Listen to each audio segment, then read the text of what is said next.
Assalamualaikum warahmatullahi wabarakatuh. Nama saya Aurelia Lisandra Faden dari kelas 11 IPS 1 absen 6. Saya di sini akan menjelaskan kehidupan bangsa Indonesia pada masa penjajahan Jepang dalam bidang ekonomi, politik, budaya, militer, dan pendidikan. Aspek sosial. Romusa. Romusa adalah sistem kerja paksa yang paling kejam pada masa penjajahan Indonesia. Pada awalnya, Romusa sangat disambut baik oleh rakyat Indonesia, bahkan ada yang menjadi sukarelawan. Namun, semua itu berubah. Romusa menjadi sebuah keharusan, bahkan sebuah kepaksaan. Hal ini membuat rakyat Indonesia menjadi sengsara. Bahkan mereka dipaksa untuk membuat semua sarana perang yang ada di Indonesia.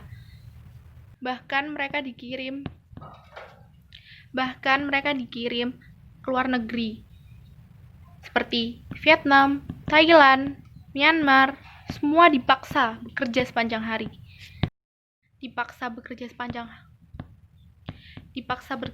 hari tanpa diimbangi upah, fasilitas hidup yang layak. Akibatnya banyak dari mereka yang tidak bisa kembali lagi ke kampung halaman, dan mereka kebanyakan sudah meninggal dunia. Selain Romusa, Jepang juga membentuk Jugun Lafu. Jugun Lafu adalah tenaga kerja perempuan yang direkrut dari berbagai negara, seperti Indonesia, China, dan Korea. Perempuan-perempuan ini dijadikan perempuan penghibur bagi tentara Jepang. Sekitar 200.000 perempuan Asia dipaksa menjadi Jugun Lafu. Aspek budaya. Jepang coba menerapkan hormat ke arah matahari kepada rakyat Indonesia. Dalam masyarakat Jepang, kaisar memiliki tempat tertinggi karena diyakini sebagai keturunan Dewa Matahari. Jepang berusaha menerapkan nilai-nilai kebudayaan kepada bangsa Indonesia, tetapi langsung mendapat pertentangan dan perlawanan di masyarakat Indonesia.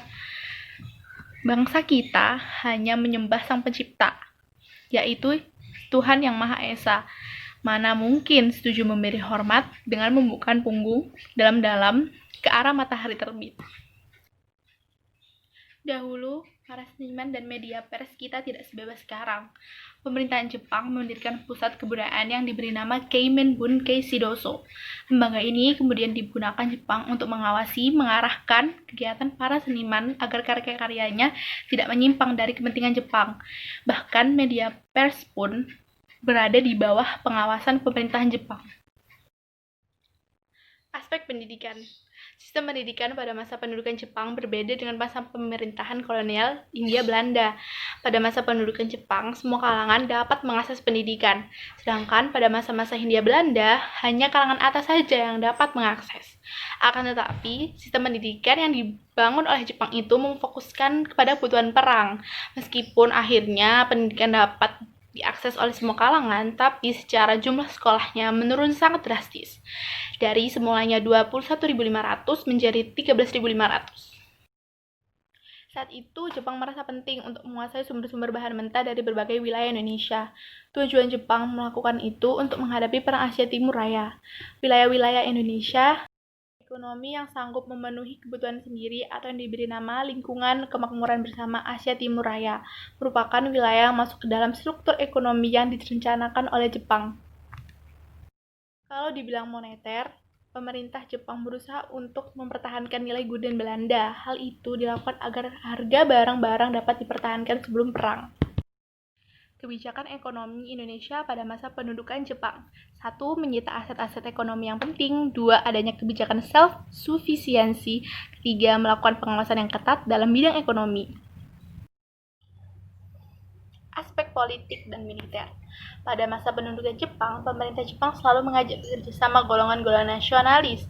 Hal ini jelas berbeda dibandingkan pada masa pemerintahan Hindia Belanda. Saat itu, golongan nasionalis selalu dicurigai. Golongan nasionalis mau bekerjasama dengan pemerintahan Jepang karena Jepang banyak membebaskan pemimpin nasional Indonesia dari penjara, seperti Soekarno, Hatta, dan juga Syahrir. Kenapa Jepang mengajak kerjasama golongan nasionalis Indonesia? karena Jepang menganggap bahwa golongan nasionalis ini memiliki pengaruh besar terhadap masyarakat Indonesia. Saat itu, Wakil Kepala Staf Tentara ke-16, Jenderal Harada Yoshikazu bertemu dengan Hatta untuk menyatakan bahwa Jepang tidak ingin menjajah Indonesia, melainkan ingin membebaskan bangsa Asia. Karena itulah Hatta menerima ajakan kerja sama Jepang. Akan tetapi, Syahrir dan Dr. Cipto Mangunkusumo tidak menerima tawaran kerja sama Jepang. Namun, kemudian Jepang mengeluarkan undang-undang yang terkait pada bidang politik yang justru banyak merugikan bangsa Indonesia. Beberapa di antaranya, 1. Undang-Undang Nomor 2 tanggal 8 Maret tahun 1942 tentang larangan kepada orang Indonesia untuk berserikat dan berkumpul. Nomor 2.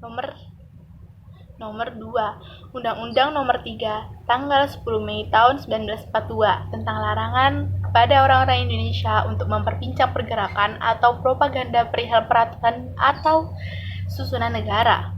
3. Undang-Undang tanggal 22 Juli tahun 1942 tentang larangan pendirian organisasi yang bersifat politik. Jadi seperti itulah gambaran bagaimana kondisi bangsa kita dulu saat berada di bawah penjajahan Jepang. Beberapa kebijakan yang dikeluarkan Jepang justru menyengsarakan rakyat kita. Selain itu, Jepang juga memiliki cara-cara yang licik untuk menguasai sumber daya alam serta sumber daya manusia bangsa kita. Sekian dari saya. Wassalamualaikum warahmatullahi wabarakatuh.